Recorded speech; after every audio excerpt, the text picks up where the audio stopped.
салом дӯстони азиз, хуш омадед ба канали Некатоб. Дар видеои имрӯза ман ба шумо якчанд видеоҳоеро нишон медиҳам ки дар прямои эфир гирифта шуданд. Хайр шумо медонед ки прямои эфир ин бисёртар дар каналҳои хабарӣ мешавад, яъне мисол хабарҳоро аз ҷои ҳодиса фавран нишон медиҳанд ва ягон вақти монтаж ягон вақти зиёдӣ надоранд ки мисол баъдтар партояд барои прямои эфир гирён мекунанд ва тамоми мисол рӯи дунё онҳоро тамошо мекунанд ва дар ҳамон вақт баъзе кадрҳое меғалтанд ки тамоман дар нақшашон набуд. Ва имрӯз бародарони азиз ман ба шумо якчанд видеоҳои мистерикиро нишон медиҳам ки дар прямои эфир ғалтидаанд ва ҳозир шумо дар ин видео хоҳед дид. Барои ин тамошобинони гиромӣ, видеоро то охириша тамошо кунед. Дар охириш як видеои аҷоибот мешавад ва дар канал ҳатман обуна шавед ва мо видеороликро сар мекунем. Рафтем.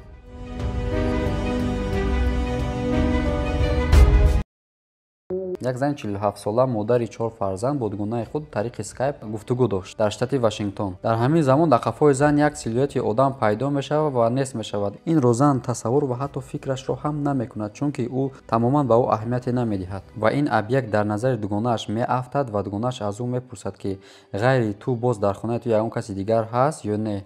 Вай зан боша аз саволи дугунаш хайрон шуда мегӯяд ки не охи, ман худам танҳо ҳастам, дар ин ҷо танҳо зиндагӣ мекунам. Ва ин зан баъде ки гуфтугӯро анҷом медиҳад ва мехоҳад видеоро бинад, вақте ки ин видеоро мебинад, қариб ки дилаш аз кор мемонад. Ин зан ба ҳамин наздикӣ ба ин хона омадагай, хонара нав харидагай ва ягон чизи ғайриоддиро то ин замон ҳис накарда буд. Вақте ки ман видеоро дидам, дилим якчанд сония аз кор монд. Рости гап дар ҷом тар кардам, мегӯяд ин зан. Боз ин зан мегӯяд ки дар ҳаёти умрам тамоми 47 сол бори аввал аст ки бо ин гуна ҳодиса рӯбарӯ мешавам. Ба ҳамаи ин нигоҳ накарда, ин зан ҳатто хонаашро нафрӯхта боз ҳам дар ҳамон ҷо зиндагӣ дорад.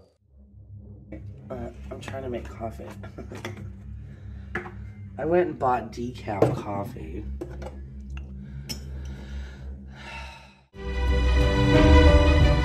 Як гурӯҳ дарахтбурон камераи наблюденияро дар болои як хонаи парранда насб мекунанд ба умеди оне ки бинанд ки чӣ гуна ин паррандагон хӯрок мехӯранд ва чӣ гуна калон мешаванд. Рости гап ин гурӯҳи дарахтбурон дар шо ғалтида буданд, вақте ки дар вақти прямои эфир диданд ки дар поёни ин ҷангал як ҳайвоне ба одам монанд тамоми аъзои баданаш бо мӯи сиёҳ пӯшида буд, роҳ мегашт ва баъзан вақт бо дастҳояшам роҳ мегашт. Бародарони азиз, фикри ман ин аст ки ин ягон шикорчӣ буд ва тасодуфан дар камераи инҳо афидааст. Аммо як саволи дигар ин аст ки агар ин шикорчӣ бошад, чаро тамоми рӯяшро ҳам сиёҳ кардааст? Ба шикорчӣ чӣ лозим аст ки сару рӯяшро сиёҳ кунад? Чӣ фикру ақидае дорен? Комментария дар хизмати шумо, нависен фикротона.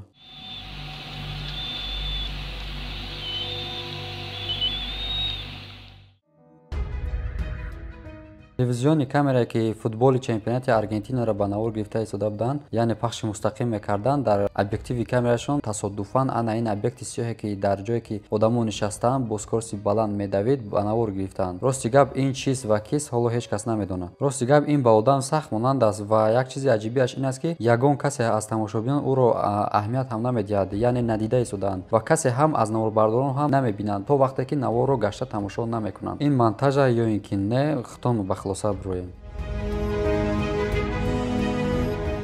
Америкаи Шимолӣ. Источники ҳамин видео мегӯяд ки ба боварии комил ман ба шумо гуфта метавонам ки ин видео 100% ягон монтаже вуҷуд надорад, чунки ин видео дар прямои эфир гирифта шудааст. Чунки ин махлуқи сиёҳаке ки дар пушти ин зан мебинед, дар объективи камера ҳангоми пахши мустақим гирифта шудааст. Тамошобинони гиромӣ, шумо чӣ фикр доред? Ин чӣ гуна махлуқ аст ва аз куҷо он пайдо шуд? Дар комментария нависед.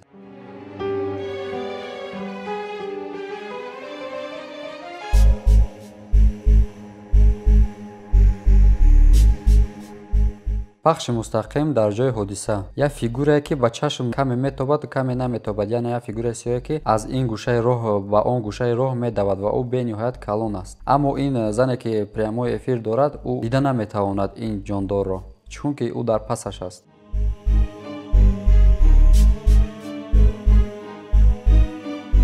дар ин навор шумо ҳозир мебинед ки ба сари ин баррандаи хушрӯяк ҳангоми прямои эфир дар барномаи боду ҳаво як тортанаки калон меафтад. Зани бечора бениҳоят сахт тарсида буд, вақте ки дар тори сараш дида буд ки як малахи калон ҳаракат дорад. вақте ки наворбардорон ва ҳамкоронаш даханда даромаданд, ин зан баъд фаҳмид ки ин мисол дар дохили студия нест, балки дар берун ҳамон ҷое ки ин камера насб карда шудааст ва табиатро ба навор гирифта истодааст, дар болои объективи камера ин тортанак ҳаракат дошт ва ба ҳамин тариқ як гунае ба чашм мерасад ки гӯё ин тортанак дар дохили студия ҳаракат дошта бошад. Боз як чизи дигарро хотиррасон мекунам, ки дар прямои эфир ҳама ин ҳодиса мешавад ва ин зан бошад ва аз ҳама гуна намуди суханҳои зишт ва сензурни худро медорад, чунки ин прямои эфир аст ва боз барномаро давом медиҳад. Шумо чӣ фикр доред? Ба ҷои ӯ ягон шахси дигар мешуд ва ин хусусан мард худро дошта метавонист?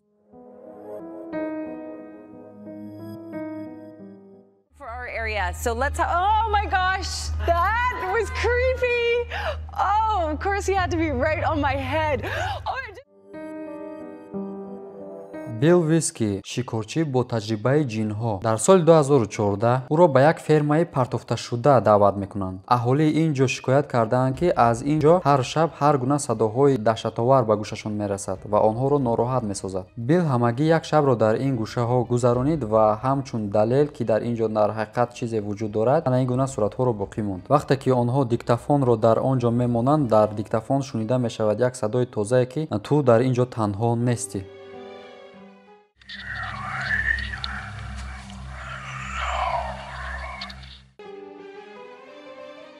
Плантация Миртлс, Лузиана, яке аз ҷойҳои сермеҳмонтарини Америка. Ҳангоми репортаж Ванесса Блано дар BBC, ҳангоми пахши мустақим, як чизи аҷибе дар пушти ӯ ҳаракат карда зуд аз куҷое пайдо мешавад ва зуд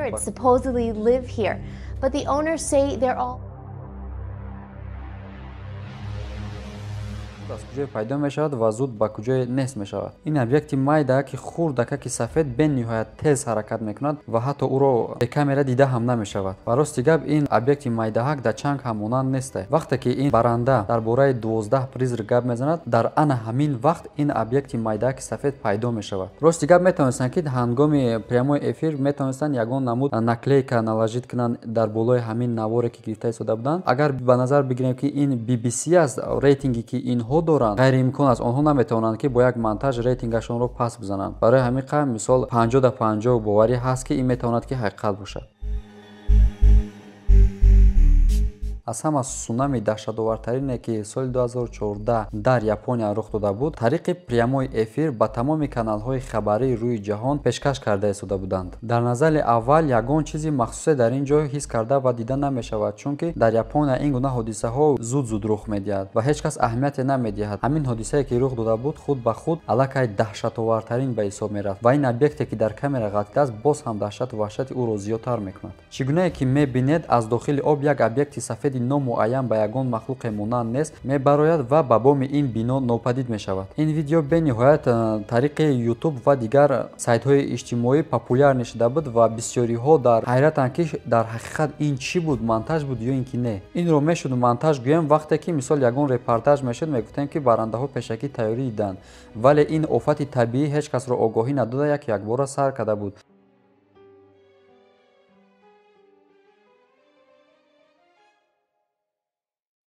бародарони азиз, ба шумо дорои гиҳӯиро тавсия медиҳам, эпидемия паста барои ба қувват кардани мардонагӣ, барои шахсоне ки кӯдакдор намешанд фоиз спермаро зинда кардан, ҳамчунин барои шахсоне ки дар вақти ҳамхоба шудан беҳаракат мебошанд ва ҳамчунин барои варзишгарон тавсия дода мешавад. яке аз доруҳои гиҳӯии дигар инфрейн мебошад, барои мардҳое ки занҳои худро розӣ намекунанд дар вақти ҳамхоба шудан, тез корашонро тамом мекунанд. шумо метавонед ҳамхоба шуданатонро то 45 дақиқа дароз бикунед. Самиюван барои вазн гирифтан ва шахсоне ки ба варзиш машғуланд бениҳоят пешниҳоди хуб мебошад. хелба барои хунукзадагӣ, санги гурда, простатит, пешобдон ҳамчунин ҳадиси паёмбар аст, ки ба саддард даво мебошад. бародарони азиз, агар шумо хоҳед, ки аз ин доруҳои гиҳӯӣ дастрас кунед, бо рақамҳое ки дар рӯи экран мебинед занг занед.